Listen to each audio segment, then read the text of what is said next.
Sur Radio Victoire. Actualité, débat, intervention par téléphone. C'est tous les jours à partir de 7h. Sur la fréquence magique, la 96.3 FM. Audi Actu. Oh, messieurs et dames, bien sûr, ce vendredi qui se traite le 13 juillet 2018, notre invité c'est Maître Raphaël Kwande Adjari qui n'est plus à présenter à vous qui êtes les fidèles donc de cette émission ou disons de cette radio Victoire FM. Alors Maître Raphaël Kwande Adjari, bonjour. Bonjour Joachim et oui. Bonjour aux auditeurs et auditrices de la radio Victoire FM. Et merci pour tout ce que vous faites pour l'information et la formation des citoyens togolais que nous sommes. Alors, vous êtes citoyen togolais et vous avez des portables Android avec vous, je les vois. Alors, maître, est-ce que vous utilisez le réseau social WhatsApp? Oui, je l'utilise. Je l'utilise pour ma formation et pour mon information parce que, quoi qu'on dise, le réseau social WhatsApp est devenu aujourd'hui un moyen presque incontournable pour la formation. Et d'abord pour la formation, pour l'information, et cela passe rapidement. Parfois même, il y a un fait par rapport à la rapidité de l'information. Il y a un fait qui se passe au Togo. Joachim, vous, Togolais, vous n'êtes pas informé. C'est même de l'extérieur qu'on vous apprend que quelque chose s'est produit même à côté de votre radio émetteur. Donc, voilà un peu, c'est la rapidité. Mais je crois quand même qu'il faut savoir aussi raison garder de l'utilisation de ces Android.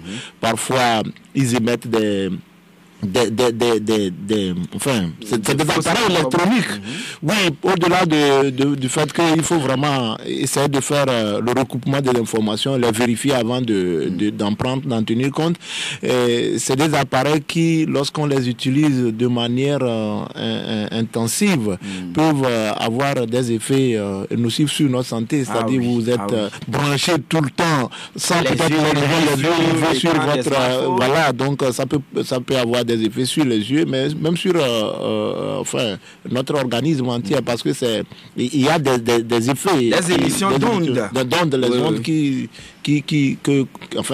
émettent ces appareils, mais aussi faire attention avec le fait d'utiliser ces appareils avec le service ou bien nos occupations quotidiennes. Parce que quand vous rentrez dans certaines administrations, même des entreprises privées ou publiques, vous allez voir que le personnel ou la secrétaire est là, le guichetier ou la guichetière est là, la caissière est là, les yeux rivés sur son portable, mais qui oublie quand même complètement en partie, qui oublie que il y a un client qui attend et voilà, je crois que ça fait ralentir. Mais je crois que ça doit être réglementé dans les services. Il y a des services aujourd'hui qui refusent qu'en temps de service, si ce n'est que pour des raisons de service, que l'appareil ou bien qu'on ne soit pas là à manipuler son oui, même dans le dossier réalisé par Joseph Nati, certaines femmes au foyer ont reconnu quand même les effets néfastes de ce réseau social en matière d'utilisation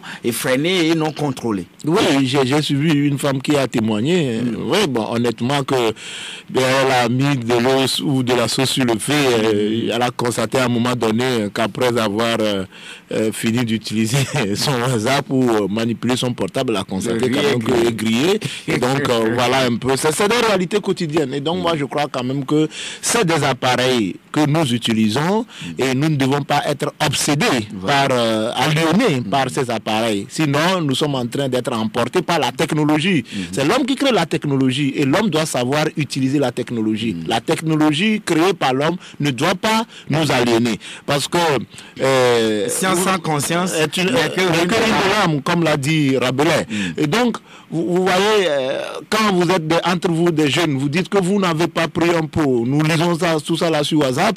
Vous n'avez pas pris un pot, ça fait longtemps. Vous vous êtes retrouvés, ça fait longtemps. Aujourd'hui, vous allez quand même créer, avoir une sorte une soirée récréative, mais aussitôt arrivé autour à l'endroit, tout le monde sort son smartphone et puis il est parti. C'est parti pour longtemps. Donc je crois quand même que c'est une technologie qui, loin de nous éloigner les uns les autres, de créer l'individualisme, je crois qu'elle doit beaucoup plus nous rapprocher. Et c'est ça le sens. L'autre aspect, vous êtes avocat, autrement dit, vous êtes juriste.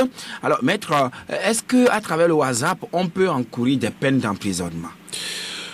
Oui, l'utilisation surtout la diffusion de l'information. Effectivement, nous avons vu au Togo déjà des personnes qui ont été déjà condamnées parce qu'elles ont diffusé des informations fausses à travers le réseau social, sur les réseaux sociaux. Notamment, je crois qu'il y a un responsable, un membre de Nouveau, qui entre-temps qui avait été interpellé à Palimé parce qu'il a publié une image du chef de l'État, M. Bob Atipo, quelque chose comme ça. Et je crois que ça... Aujourd'hui, je pense quand même que pour divulgation de fausses informations, on peut interpeller quelqu'un d'avoir publié sur les réseaux sociaux une information qui s'avère fausse. Mais le problème fondamental... Le code pénal punit ces gens de... Punit la divulgation, etc. La diffamation, divulgation de fausses informations, parce que nous savons aujourd'hui que les réseaux sociaux sont un canal de publication des informations. Et donc, lorsque vous publiez une information fausse à travers un réseau social, eh bien, vous pouvez encourir une sanction. Mais le problème fondamental, c'est de savoir à partir de qui ou bien à partir de quand et de quel téléphone l'information est partie. Je crois que la difficulté de la preuve reste à cet endroit. Et il ne faut pas interpeller quelqu'un tout simplement parce qu'on a lu sur son téléphone une image ou bien une information, mais il faut savoir que la personne est l'auteur de l'information. Parce que aujourd'hui les gens reçoivent des informations parfois sans les vérifier, parfois sans prendre la peine de les lire. Ils partagent. Voilà. Alors il sera considéré comme auteur de cette diffamation, fausse rumeur. Moi, je pense quand même qu'il faut savoir raison garder. Parce que le partage de l'information, j'ai eu une information, je la partage, ne veut pas dire que je cautionne l'information et que je suis l'auteur de cette information. Je prends un exemple. Un journaliste qui va sur... un lieu de reportage, il voit des faits ou bien il constate qu'il y a des événements où il reçoit des interviews, il vient, il passe ces interviews, il les partage. Et donc, il ne peut pas être considéré comme avoir partagé une fausse information. Donc, moi, je crois quand même qu'aujourd'hui, la preuve de la fausse information doit incomber à celui qui poursuit. Et je crois qu'il est très difficile aujourd'hui, vu l'état un peu de notre technologie, de savoir qu'une information qui peut partir aujourd'hui d'un autre coin du monde, revenir au Togo. Mais la même technologie permet aussi de déceler celui qui serait à l'origine de cette publication également. Ok, mais je crois quand même que... Il y a des applications qui permettent. Il y a des applications qui le permettent, je crois quand même que c'est réel. Alors, il faut faire en sorte que lorsque vous recevez une information avant de la publier, je crois qu'il y a entre-temps aussi des informations, la manière donc de vérifier une information, ça nous a été aussi démontré par les mêmes réseaux sociaux, mais maintenant aujourd'hui il faut savoir alors comment faire en sorte pour... Tout compte fait, c'est utile, mais il y a également cette disposition à prendre, que chacun sache raison garder. Exactement, il faut prendre des dispositions, mais il ne faut pas faire en sorte qu'au niveau même de la presse, au niveau des journalistes, au niveau même des personnes, qu'il y ait de l'autocensure, qu'on a peur de partager une information parce qu'on n'est pas sûr de sa véracité ou bien de sa crédibilité. Mais de toutes les manières, en matière de journalisme, en matière d'information, je crois quand même que l'information reste une denrée périssable et que lorsque vous la retenez, lorsque vous la publiez à un moment donné, c'est déjà l'actualité. Oui, voilà. Alors, Maître Raphaël Kandé Adjaré, vous faites partie du Front citoyen Togo Debout, vous êtes le deuxième porte-parole. Alors, votre mouvement était en conférence de presse il y a quelques jours, vous avez annoncé un meeting à Lomé. Alors, Maître, pourquoi faire?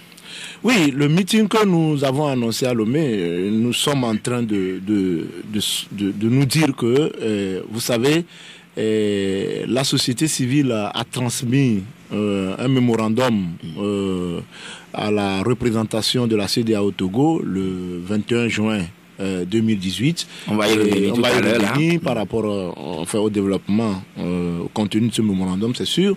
Et nous nous sommes dit qu'aujourd'hui, nous ne devons pas faire comme si tout est acquis au Togo. Vous savez, la société civile est est comme l'intersection entre le pouvoir et le peuple. La société civile se rapproche davantage du peuple et je crois qu'il est du ressort de la société civile engagée, responsable bien sûr, de faire savoir aux populations ce qui se fait quelque part au niveau du dialogue. Parce que nous le disons toujours, au niveau du Front citoyen Togo Debout, et ça reste un peu notre credo. Ce qui s'est passé à partir du 19 août 2017, nous ne le voyons pas comme une querelle entre l'opposition et le pouvoir en place.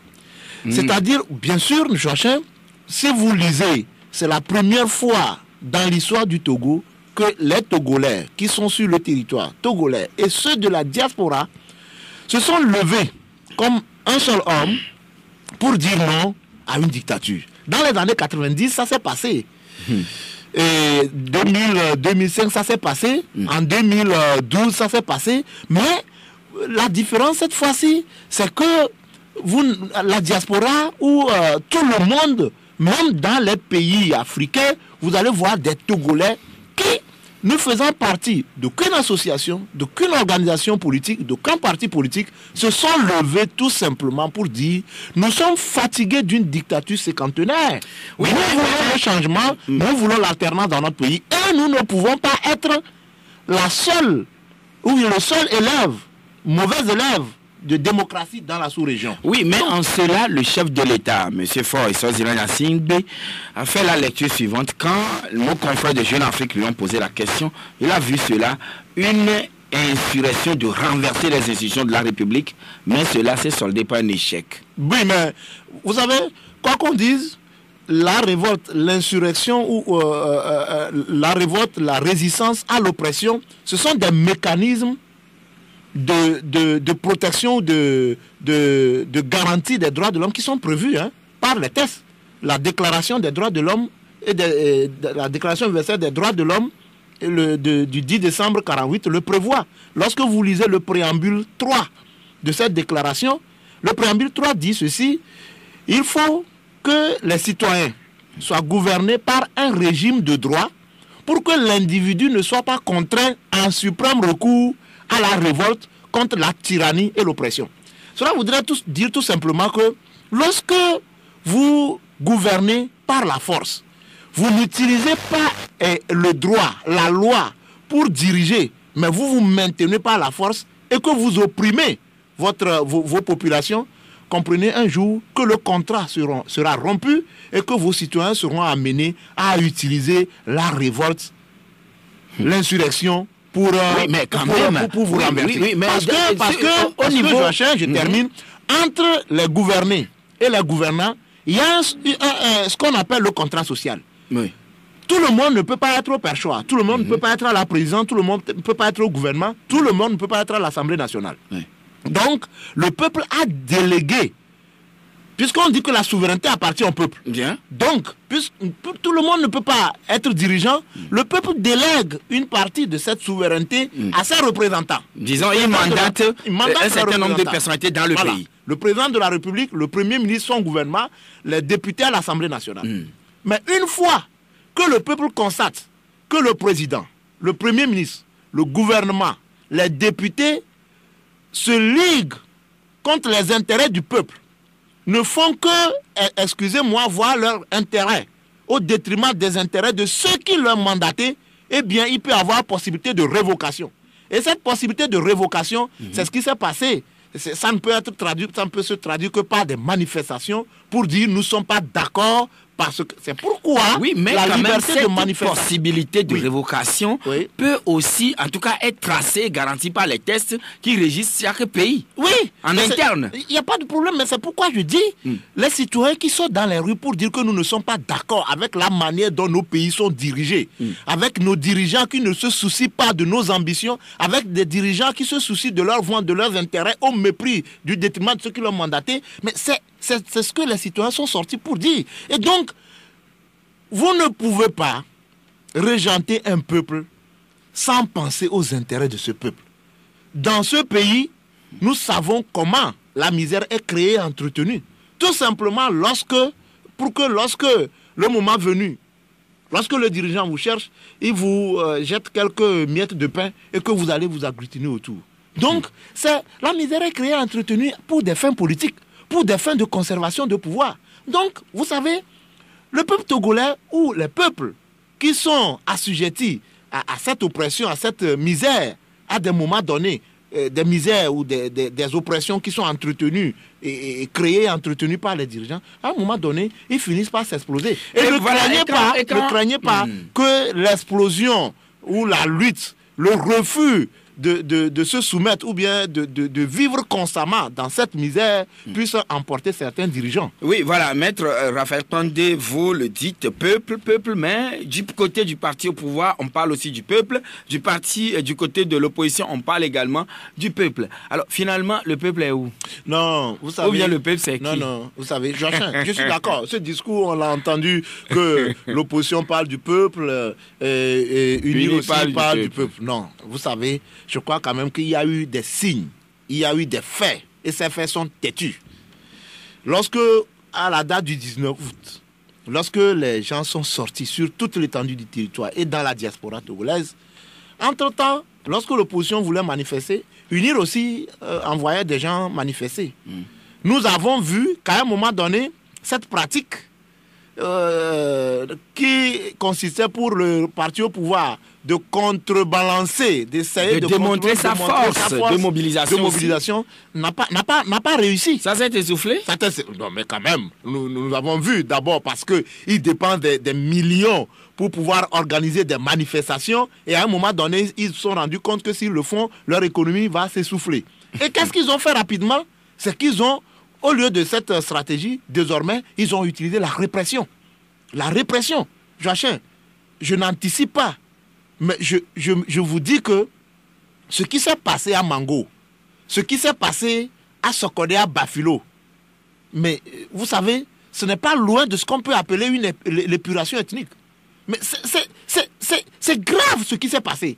C'est pourquoi quand les gens viennent se limiter à Lomé et ne vont pas constater les faits et pensent que ce peuple peut continuer éternellement à supprimer un État qui est devenu une réalité menaçante, qui tue impunément ses citoyens, je crois quand même que c'est grave. C'est pourquoi nous commençons par interpeller la CEDEAO, parce que nous disons que la CEDEAO doit au peuple togolais.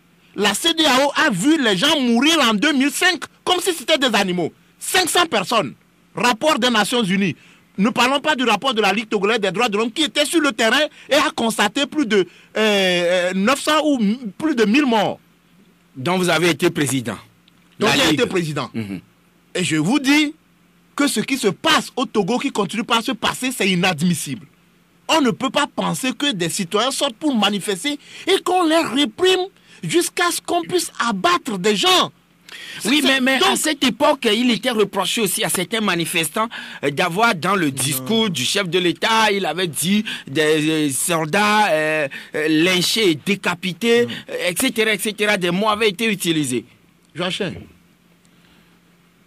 quand on parle de soldats lynchés, décapités, je ne cautionne pas la violence. Oui. Je combats fermement la violence, d'où qu'elle vienne ou sous quelle forme qu'elle puisse prendre. Et je m'incline devant toutes les familles. Et nous, ça nous a fait... Nous sommes restés un peu sur notre soif que le chef de l'État, lorsqu'il est parti, par exemple, à Témédja, a déploré seulement la mort des soldats. Qui reste aujourd'hui, Joachim, à prouver. Qui reste aujourd'hui, parce que cette réalité, ou bien c'est fait, il faut que l'État le prouve. Parce qu'aujourd'hui, ça reste un mythe.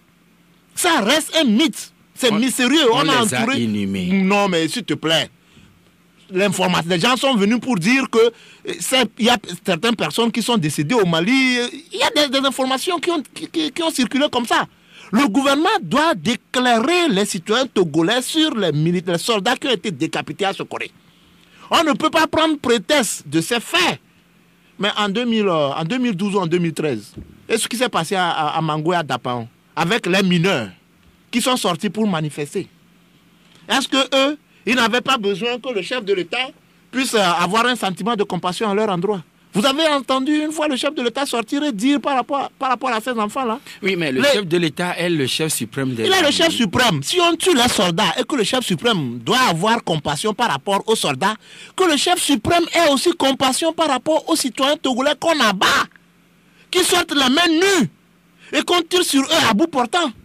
Et à chaque temps, soit c'est l'opération entonnoir, soit c'est au cours des manifestations. Mais comment on peut comprendre qu'on peut aller à l'encadrement des manifestations avec des fusils armés de balles réelles? Comment on peut comprendre ça?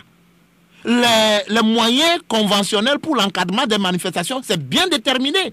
Ou on ne doit pas utiliser des moyens ou bien faire usage disproportionné de la force. Donc moi je pense que c'est pourquoi nous disons au niveau du Front citoyen Togo Debout, au niveau de la société civile, que courir actuellement pour dire qu'il faut aller organiser des élections, je crois que c'est un risque, un danger réel qu'on fait courir à ce pays, parce que c'est les moments électoraux qui sont les terreaux fertiles lorsque les institutions ne sont pas justes, qui font courir... Peut-être ces institutions n'inspirent pas confiance aux citoyens. Alors, il est attendu, oui, par rapport à tout ça, de la CEDEAO, institution sous-régionale, une feuille de route pour guider le Togo graduellement vers une sortie pacifique de crise qu'il traverse depuis le 19 août, la date à laquelle vous avez fait allusion tout à l'heure. Mais dans cette démarche, votre mouvement, disons, le Front citoyen Togo Debout et une organisation des Togolais de la diaspora, je pense qu'Audi Togo, vous avez remis un mémorandum des forces vives de la nation le 21 juin dernier aux représentants de la CEDEAO, Lomé, M. Lompo Garba, je crois. Alors, dites-nous, maître, quels sont les points clés que contient ce mémorandum que vous avez remis aux représentants de la CEDEAO pour être transmis au chef d'État? Merci beaucoup, Joachim. Au fait, vous savez, au niveau de la société civile, maintenant, nous nous sommes dit quand même que nous allons jouer notre partition par rapport à cette crise. Et le Front citoyen Togo Debout est né à la faveur de cette crise. Nous nous sommes créés pour apporter notre contribution à la résolution pacifique et durable. Nous pesons bien nos mots. Résolution pacifique et durable de la crise. Cette crise, elle dure trop au Togo. Et vous avez vu que la société civile n'est pas au dialogue. Il y a le parti au pouvoir uni, il y a le gouvernement et puis il y a la coalition, l'opposition qui est représentée par la coalition des 14 partis politiques de l'opposition. Et nous nous sommes dit que non, nous n'allons pas rester bras croisés. Il faut faire un travail. Et je crois que ce n'est pas seulement à partir de la date de la transmission du document, de notre mémorandum à M. Garba Lompo, le représentant résident de la CEDEAO au Togo, qu'on a vu le Front citoyen Togo Debout sur le terrain. Le Front citoyen Togo Debout a commencé ce travail pendant longtemps. L'affaire, je dis que nous avons rencontré toutes les missions diplomatiques et consulaires accréditées dans notre pays. Nous en avons fait sur le plan national, nous en avons fait aussi sur le plan international. Pour donner notre position de la crise. Et je crois que avant la remise de notre document, ce travail a permis à certaines personnes d'être bien renseignées, d'être bien informées. Et je crois que l'une des fruits de notre travail, c'est lorsque le nouvel ambassadeur du Togo au Nigeria remettait les lettres de créance au président Buhari, il a bien dit que les transitions pacifiques, politiques, ne sont pas négociables lorsqu'il y a des crises dans les pays africains. Il a bien notamment dit cela. La CEDEAO. Il a bien dit. Cela voudrait dire que le président Buhari a tracé un schéma clair pour une sortie pacifique de la crise togolaise. Il faut nécessairement une transition. Il faut mettre au cours de cette transition des réformes et ensuite faire des élections. Vous voyez, vous avez encore mis noir sur blanc transition dans votre document? Bien sûr, Joachim.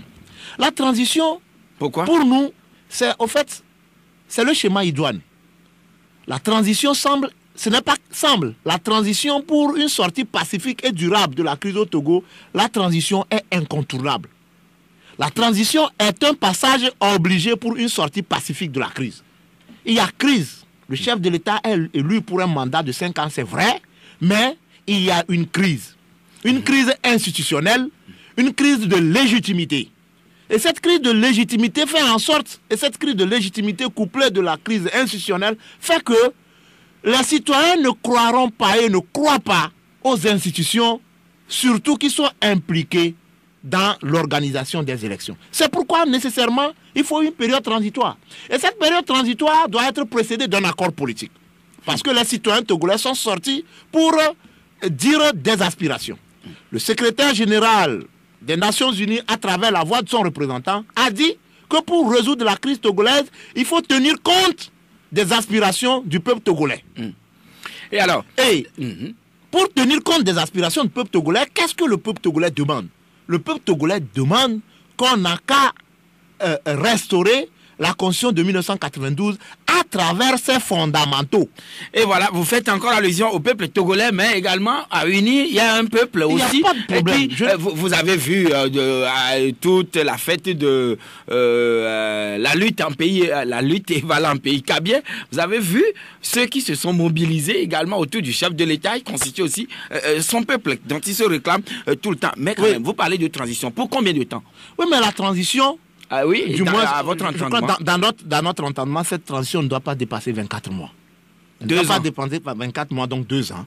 Elle permettra, après la signature de l'accord politique, qui prenne en compte les aspirations profondes du peuple togolais, permettra alors de mettre en œuvre les réformes, donner un minimum de temps pour réfléchir et mettre sur pied les réformes avant de penser à l'organisation des élections. Donc, il y a un accord politique. Oui, mais comment comprenez-vous le fait que le gouvernement ne se retrouve pas dans votre schéma, mais pour le gouvernement, aller aux élections et le ministre de l'administration territoriale est allé loin jusqu'à dire si les élections ne sont pas organisées avant fin novembre, il y aurait une crise institutionnelle. Non, je commence par sentir même qu'au sein même du gouvernement, au sein même du parti UNIR, il y a une contradiction terrible.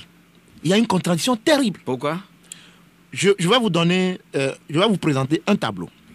Lorsque le président de la Cour constitutionnelle est sorti pour demander à la CENI et au gouvernement de prendre des mesures nécessaires pour organiser les élections avant fin 2018, vous avez eu un député de UNIR, je crois qu'il a été interviewé. Oui. Le député de UNIR a dit que c'est la Cour constitutionnelle qui est sortie. Quand bien même pour moi, je prends cette sortie comme une maladresse et puis une interprétation biaisée de l'article 52 de notre Constitution. Un député a dit que c'est la Cour constitutionnelle qui a fait le communiqué. Qu'il appartient au gouvernement et à la CENI de voir si les conditions sont réunies pour la tenue des élections. Vous pensez que c'est dit dans l'air? Mais c'est réfléchi. C'est pour dire que ce député sait qu'aujourd'hui, les conditions ne sont pas réunies pour organiser les élections dans notre pays. Ça, c'est une chose. Ah bon? Après le communiqué de la facilitation, le ministre Gilbert Bawara est sorti pour dire que désormais, toutes les énergies doivent être convergées vers l'organisation des élections en novembre 2018. Mais le ministre Simon a dit que il l'a recadré. Vous l'auriez mal compris. Il l'a recadré. Comment on l'a mal compris? Non, il est sorti pour recadrer le ministre Gilbert Bawara. Ça, c'est clair. Recadré. Il l'a recadré. Donc, ça voudrait dire qu'en leur sein, il y a même une contradiction terrible. Eux-mêmes, ils savent qu'on ne peut pas organiser les élections avant fin 2018. Ils le savent. J'ai entendu le ministre Boukpessi qui dit que ne pas organiser les élections avant fin 2018, c'est encourir une crise institutionnelle. Mais il faut répondre au ministre Boukpessi que justement nous sommes en crise institutionnelle qu'on ne peut pas organiser des élections avant fin 2018. C'est de ça qu'il s'agit. Parce que les institutions qui sont impliquées, voyez un peu la preuve de cette crise institutionnelle, c'est la manière dont les élections présidentielles de 2015 ont été proclamées. Vous voyez comment la CENI a proclamé les résultats? Vous voyez un président de la CENI qui vient sous les médias nationaux et internationaux pour proclamer les élections présidentielles et qui titube. Il doute même des résultats qu'il proclame. Vous avez vu la vidéo circuler ces derniers temps. Il doutait même des résultats qu'il proclamait. Il ne savait même pas ce qu'il proclamait. Ces résultats n'avaient pas été validés en assemblée plénière, à la plénière de la CENI. Alors que la loi le dit. Ça, c'est la première chose. La seconde chose, si on vous dit que c'était des chiffres, voilà pourquoi peut-être il n'est pas mathématicien, etc. C'est un premier exemple. Tout ce qui se conçoit clairement se nonce aisément et que les mots pour le prononcer viennent aussi aisément. Donc je passe. La deuxième preuve de la crise institutionnelle au Togo, C'est ce que le président de la Cour constitutionnelle a fait. En sortant par un communiqué, parce que pour moi, une Cour constitutionnelle rend un avis ou prend une décision. Donc, je pense que... C'était un rappel. Non, mais la Cour a fait un rappel. Oui. Le président de la République ou bien le Premier ministre ou bien l'Assemblée nationale devait demander l'avis de la Cour constitutionnelle sur les dispositions de l'article 52. Avant que la Cour ne fasse sa réaction, qui est une formation collégiale, devait donc se réunir pour rendre un avis consultatif, c'est-à-dire un avis qui ne lie pas le gouvernement. Et donc, le président de la Cour constitutionnelle ne peut pas sortir comme ça pour faire un communiqué, c'est de la honte pour nos institutions. Ce n'est pas normal. Oui, donc, maître Pandé, si je vous comprends très bien, ouais. À votre entendement, c'est le gouvernement, ce devait être le gouvernement ou disons le président qui aurait saisi la Cour et la Cour rendrait un avis. C'est élégant comme ça. C'est élégant. C'est ça l'élégance. C'est ça le respect mais des la textes. Cour aussi est dans le pays. Non, cette institution le président, je dis que la Cour constitutionnelle, c'est une formation collégiale. Il n'y a pas que le président. Il y a aussi les autres juges. Il faut que eux aussi donnent... Est-ce que vous êtes sûr que le communiqué signé par le président de la Cour constitutionnelle, ce communiqué, tous les membres, les autres membres... Ça ne peut jamais être fait, maître. Non, s'il vous plaît. Donc, vous savez, oui. C'est cette maladresse.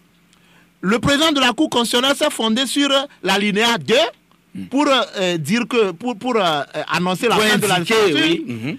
En oubliant l'alinéa 11 qui dit que les députés peuvent rester jusqu'à la mise en place d'une nouvelle législature. Et par rapport à cet aspect, le professeur Hunake dit, Kosivi Hunake de l'université de Lomé dit que pendant ce temps, les députés ne procéderont plus au vote des lois qui doivent engager la République parce qu'il y a problème de légitimité. Non, mais quel texte le dit? Vous savez, j'ai la honte de cette interprétation des constitutionnalistes de l'université de Lomé. Quel texte le dit? À partir du moment où la Constitution dit que les députés de l'ancienne législature restent en place jusqu'à la nouvelle législature. Les députés sortants restent en place. Oui, jusqu'à la nouvelle législature. Le texte n'a pas prévu des restrictions. Mais quand ils restent sur place, le rôle d'un député, c'est quoi? Ils vont rester, ils vont aller à l'Assemblée nationale pour se croiser les doigts et regarder les... Non, mais c'est pas normal. Le professeur Hunake, encore une fois, je le respecte, c'est un professeur d'université. Il ne peut pas tenir ce raisonnement. Lorsque la Constitution donne la possibilité aux députés de rester, sortant de rester en place à l'Assemblée nationale jusqu'à la nouvelle législature. Ils vont aller à l'Assemblée nationale croiser les doigts, croiser les bras, regarder les citoyens, ne pas voter les lois. Non, mais quand même.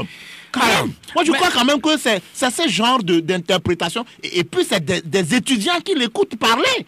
Et c'est dommage quand même d'avoir interprété. En tout cas, nous avons diffusé son élément ici dans le cours cette semaine et certainement vous l'auriez écouté. Maître, la question suivante, c'est que en dehors de l'exigence de la transition, vous avez aussi demandé qu'il faut qu'on mette en place une force d'interposition 6 mois avant et après les élections.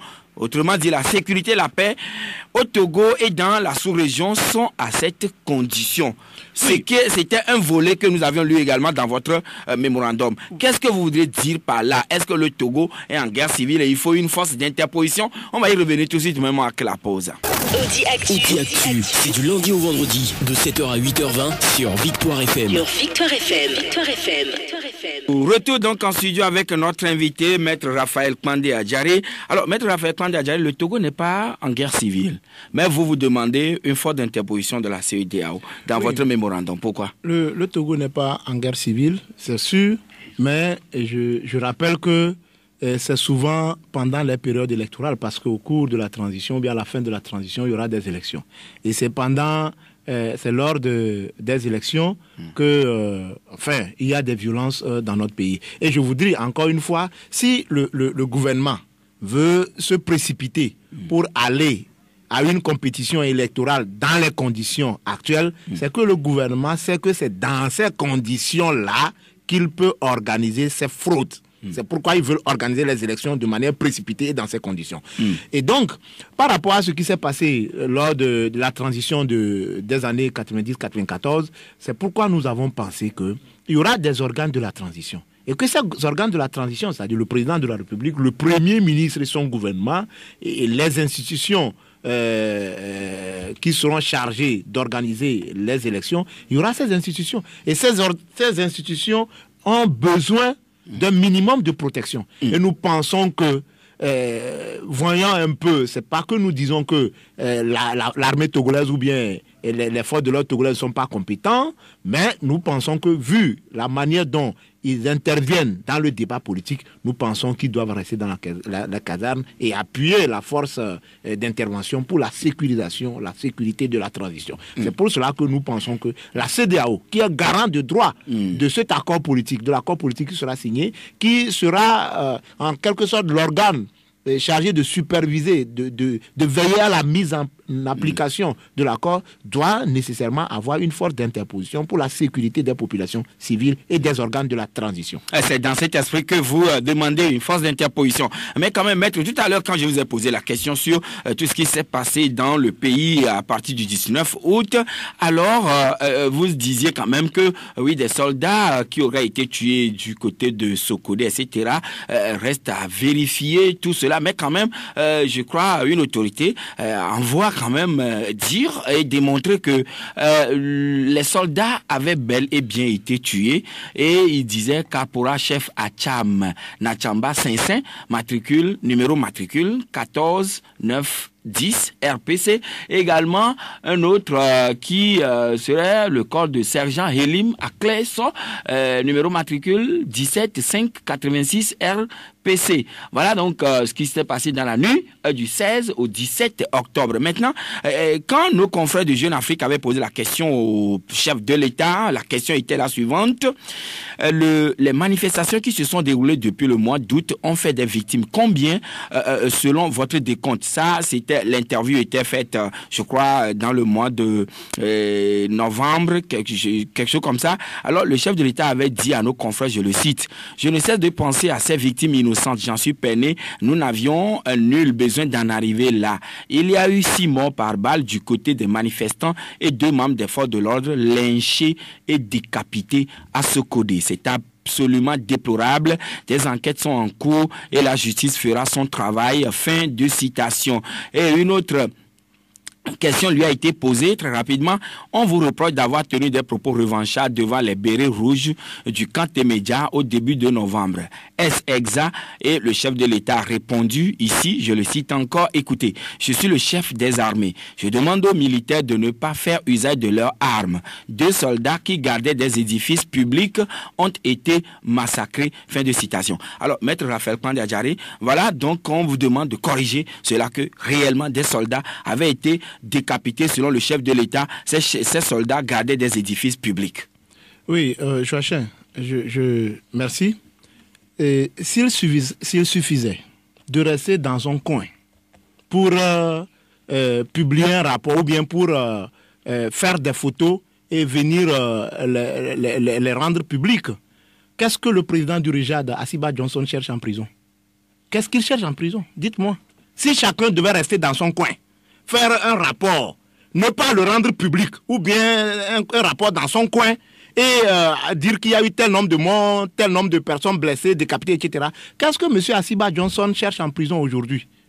On lui demande, on l'accuse d'avoir divulgué de fausses informations.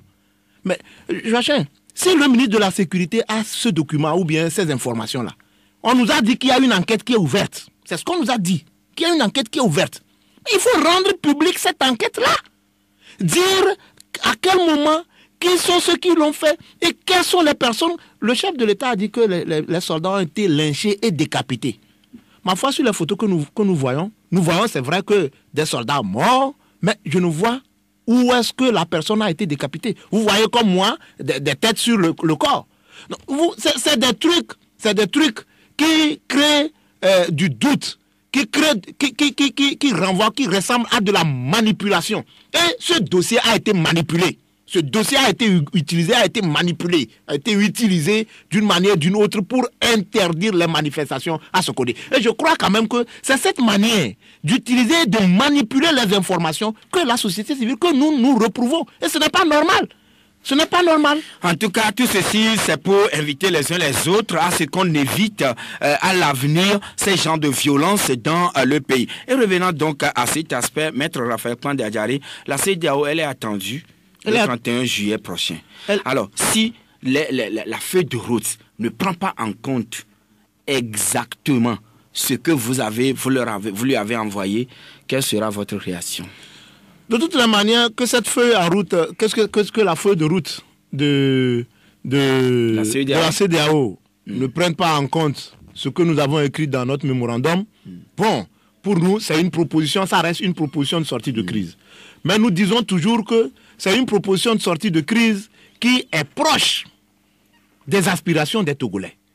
Et donc, en tout cas, ce qui est fondamental pour la feuille de route des chefs d'État de la CEDEAO, Joachim, c'est de créer des conditions pour une alternance politique au Togo. Je crois que c'est suffisant.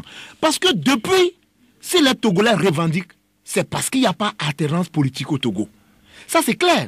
Depuis la proclamation des résultats de l'élection présidentielle de 98, et après le fait que la présidente de l'institution qui est chargée de proclamer les résultats a été mise à l'écart et que le ministère de l'Intérieur a proclamé les résultats, je crois qu'il y a eu la signature de ce qu'on a appelé l'accord cadre.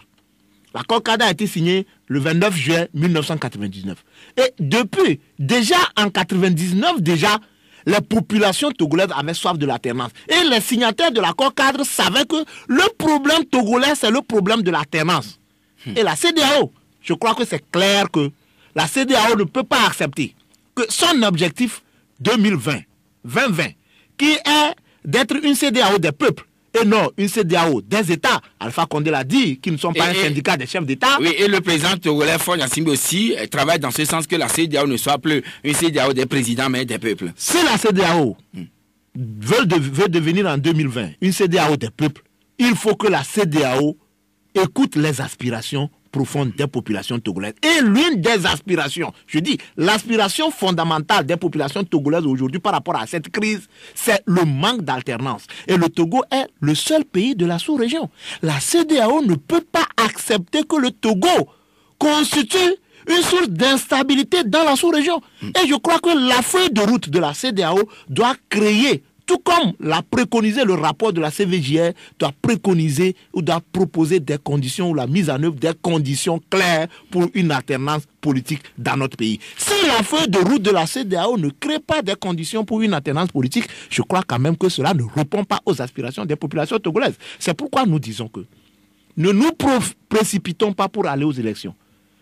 Il faut asseoir la démocratie, il faut poser les règles du jeu, revigorer les institutions, rénover le cadre électoral et la compétition sera démocratique. Et quand la compétition est démocratique, je crois quand même qu'il n'y aura pas d'élection, répression ou élection, contestation. Et si la coalition décide d'aller aussi aux élections avec le pouvoir? Oui, c'est bien posé comme question. Et je crois que c'est là qu'on verra vraiment que le Front citoyen Togo debout n'est pas une aile marchande d'un parti politique ou bien de la coalition des 14 partis politiques, comme le dit Bahara et autres. Mais est-ce que vous l'êtes? Mais nous ne le sommes pas. Et nous le revendiquons que nous sommes une société civile engagée, réfléchie et responsable. C'est là que nous allons voir que en 2015, on avait fait cette lutte et on avait dit pas d'élection sans réforme. Mais à un moment donné, on a vu des partis politiques qui sont allés aux élections. Mais je crois que cette fois-ci, la société civile ne laissera pas faire. Et je crois que la coalition est suffisamment informée et renseignée que si on ne fait pas des réformes, le parti politique de l'opposition qui aura osé aller aux élections dans ces conditions-là, je crois quand même que ce parti politique accepte délibérément de s'effacer de l'échiquier. Est-ce une menace? Ce n'est pas une menace. Ce n'est pas une menace. On ne peut pas, vous ne pouvez pas dire que vous représentez, que vous portez plus haut les aspirations profondes du peuple. Vous savez ce que le peuple cherche et que la lutte, vous menez une lutte, que les gens tombent, que les gens meurent. Pendant cette lutte, les gens sont tombés, beaucoup de citoyens sont morts. Et qu'après tout, on va distribuer des postes ministériels, on va parler d'un gouvernement d'union nationale et on va organiser rapidement les élections. Et que vous allez aller à ces élections. Quel hommage rendez-vous à ceux qui sont tombés au cours de la lutte? Voilà, Maître Raphaël Kwande Adjari, vous êtes défenseur attitré des droits de l'homme dans le pays et vous avez toujours milité, vous le faites encore pour la liberté d'expression.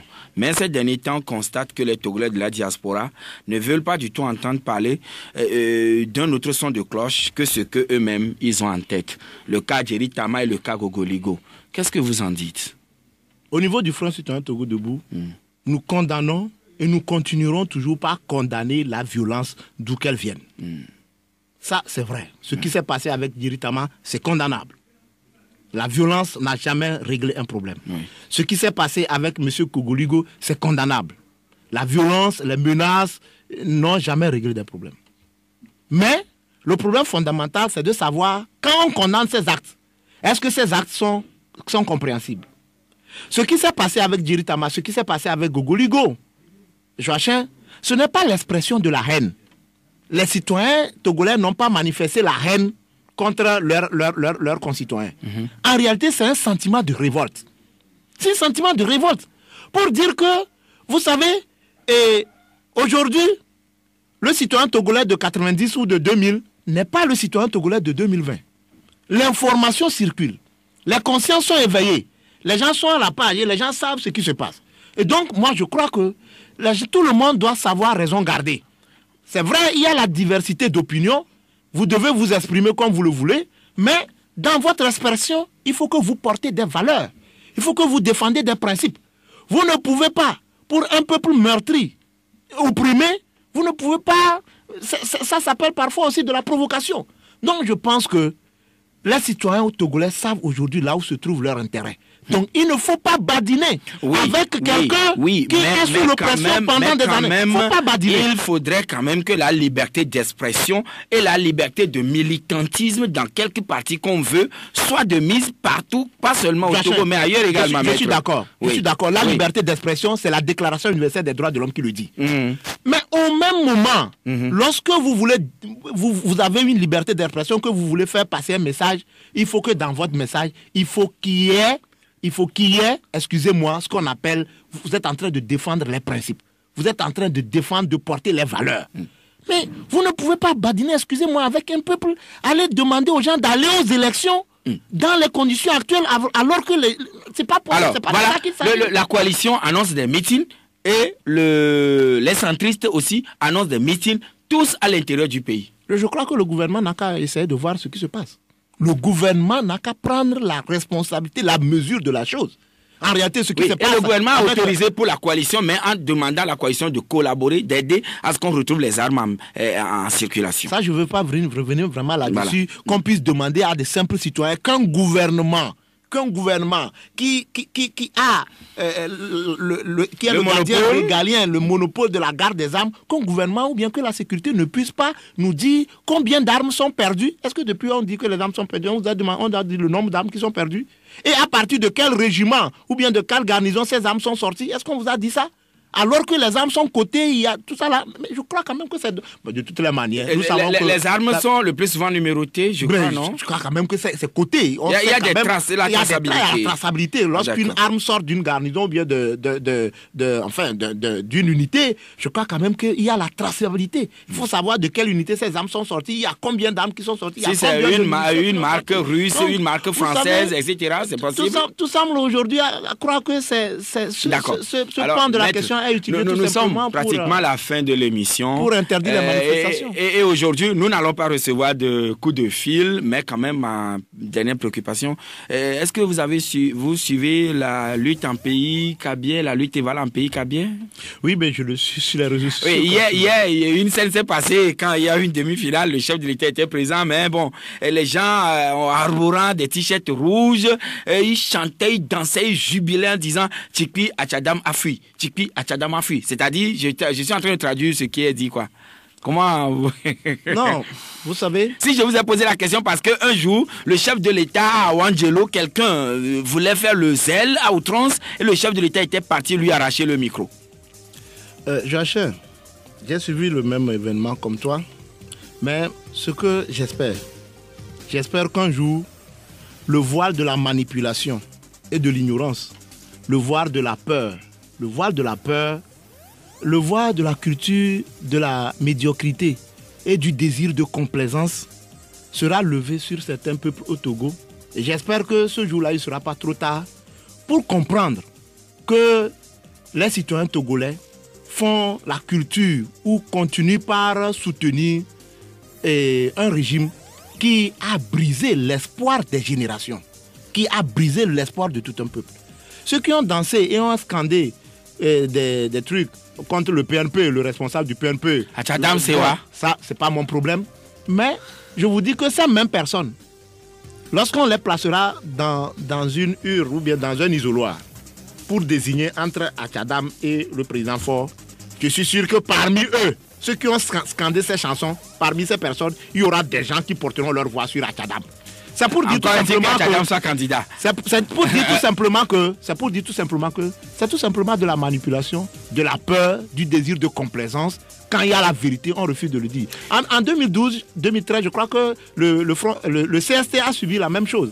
Quand on est arrivé à Kara pour faire un meeting, il y a certaines personnes qui nous ont dit que non, Kara ne veut pas de ce genre de meeting, que le développement que Kara a atteint suffit largement aux citoyens de Kara. Mais allez-y voir, c'est là où la misère respire. C'est les lieux où on touche du doigt la misère. Maître Raphaël Kwande Adjari, merci d'être venu chez nous. Je vous remercie et j'invite les populations togolaises à participer massivement au meeting que le Front Citoyen Togo Debout va organiser le samedi 28 juillet 2018. Ce serait sur le terrain d'Akasimé. Et les formalités déjà remplies? Les formalités ont déjà été accomplies. Je crois quand même que ce serait vraiment un moment pour la société civile de dire sa position et d'interpeller la CEDEAO vivement par rapport à ce que cette institution reste devoir au peuple togolais. Voilà, c'est fini pour aujourd'hui. Et messieurs et dames, n'oubliez pas, certainement, plaise à Dieu. La semaine prochaine, toujours dans Audiature, nous recevons également d'autres associations, contacts également proches du parti au pouvoir pour se prononcer également sur la situation dans le pays. Merci à tous qui nous avez reçus. Merci en IT, merci de nous avoir accompagnés jusqu'à la fin de cette émission. Merci dans toutes nos excuses si vous n'avez pas pu intervenir ce matin. Merci à Romuald Lanceau. Merci à tous. Excellent week-end d'ores et déjà à toutes et à tous.